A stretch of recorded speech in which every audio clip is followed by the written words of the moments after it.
Projet anaglyphe, étape 4, création de l'anaglyphe.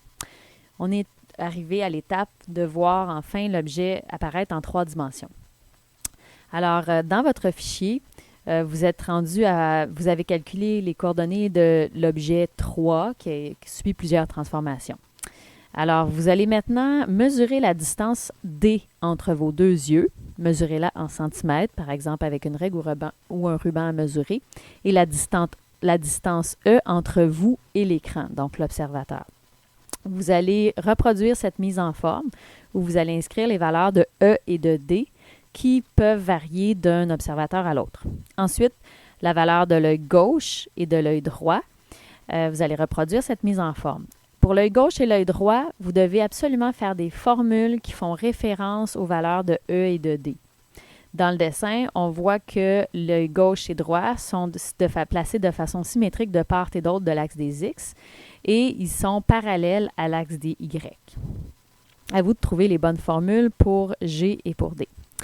Ensuite, on va calculer la position de chacun des points de votre objet, mais dans le plan de projection, c'est-à-dire la pyramide sciant qui va être dans le plan Y au Z.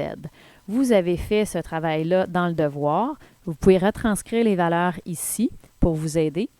Et dans le fichier, vous allez écrire une par une les formules pour CX, CY et CZ pour le premier point. Et dans chacune de ces formules, vous allez faire référence évidemment aux cellules précédentes. N'oubliez pas d'utiliser les valeurs, les références absolues pour faire en sorte que votre formule puisse se recopier vers la droite ensuite. Ça va être important d'utiliser des références absolues qui permettent aussi de recopier vers le bas, puisque lorsque vous allez faire éventuellement peut-être plusieurs objets, vous aurez aussi besoin de copier-coller ces formules-là vers le bas. Maintenant, vous faites la même chose avec la pyramide rouge. Vous avez vos formules ici. Et lorsque tout ça est terminé, on est prêt à faire le graphique. Alors, voici un aperçu du résultat attendu. Le graphique, on veut quelque chose de moins 10 à 10. Les axes se rencontrent à 10 avec les deux pyramides de couleurs. Il y a une certaine transparence, vous allez remarquer, à l'intersection des axes. Éventuellement, on va mettre aussi de l'animation. Donc, je retourne à mon travail. Pour insérer un nouveau graphique, je vais faire un exemple avec des données fictives. Je ne vous indique pas exactement qu'est-ce qu'il va falloir que vous fassiez, quelles données aller prendre, mais je vous montre que pour aller insérer un nouveau graphique, vous faites Insertion, Nuage graphique, nuage de points, et vous allez chercher nuage de points avec courbe droite, pas de sommet comme ceci.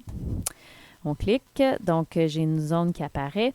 Vous cliquez sur cette zone, bouton de droite, vous allez sélectionner des données.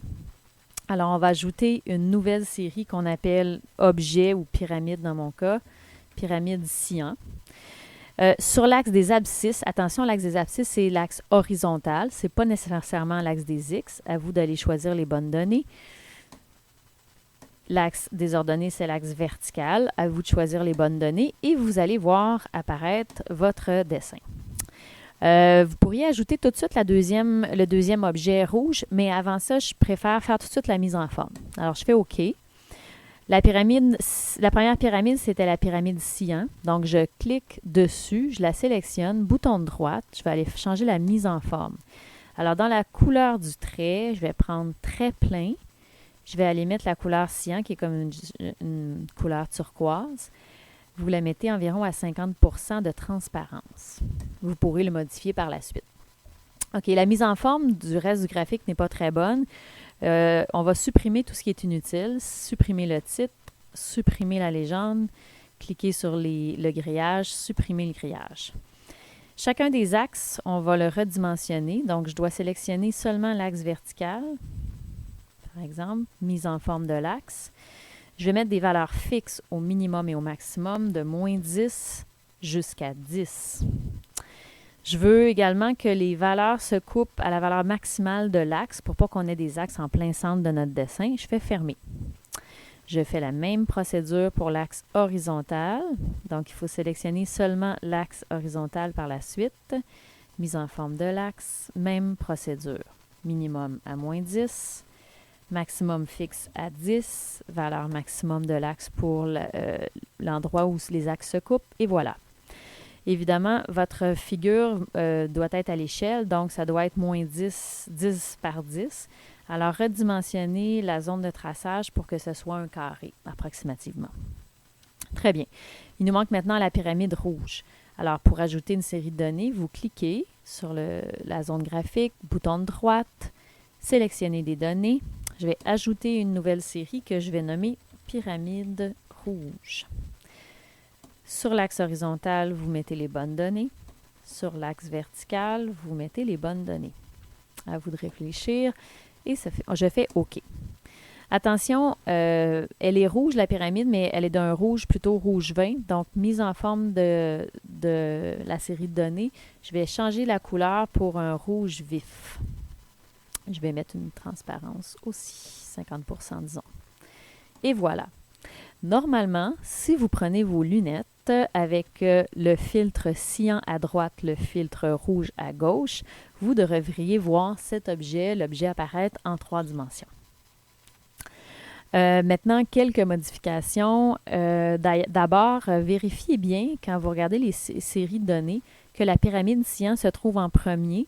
L'effet visuel est meilleur. Donc, si ce n'est pas le cas, avec les flèches, vous pouvez déplacer l'ordre des objets ici. Vous faites OK.